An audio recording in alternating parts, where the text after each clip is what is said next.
চুঁচুড়ার বকুলতলায় বদর সাহেবের মাজার ৩৫০ বছরের পুরনো। প্রতি বছর ৩০শে জুলাই এখানে বাৎসরিক অনুষ্ঠান অনুষ্ঠিত হয়। অনুষ্ঠান উপলক্ষে মাজারটিকে আলো দিয়ে সাজিয়ে তোলা হয়েছে। অনুষ্ঠান উপলক্ষে মাজারে উপস্থিত ছিলেন চুঁচুড়ার বিধায়ক অসিত মজুমদার সহ অন্যান্য কাউন্সিলররা।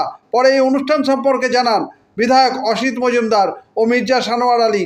চুঁচুড়া থেকে প্রবীর ঘোষালের রিপোর্ট।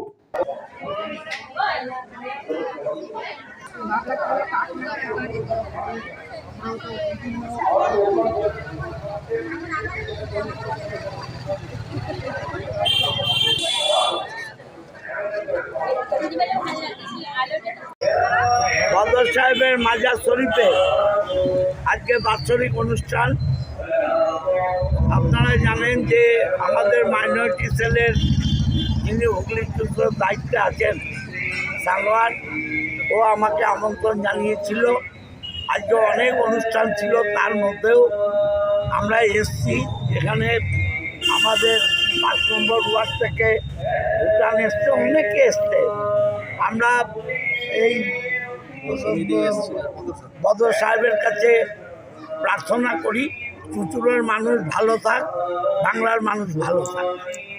১০ বছরের অধিক এই বদর পীর সাহেবের মাজার, আর তৎসহ এখানে একটা মসজিদ আছে।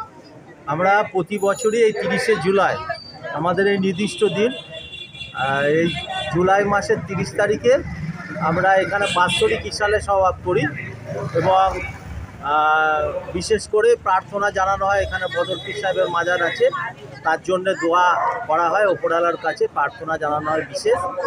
তাই এখানে সমস্ত প্রচুর মানুষের সমাগম হয় এবং আমরা বিশেষ করে মানব ধর্মকেই পরম ধর্ম সেবা মনে করি এবং সকল সম্প্রদায় মানুষের উদ্দেশ্যে উপরওয়ালার কাছে হাত তুলি, যাতে তারা ভালো থাকুক, সুখে থাকুক, শান্তিতে থাকুক এবং সৌভ্রাতৃত্ব আমাদের মধ্যে, বর্তমান যা পরিস্থিতি আমাদের মধ্যে যাতে সৌভ্রাতৃত্ব বজায় থাকুক এবং সকলে সুস্থ জীবন।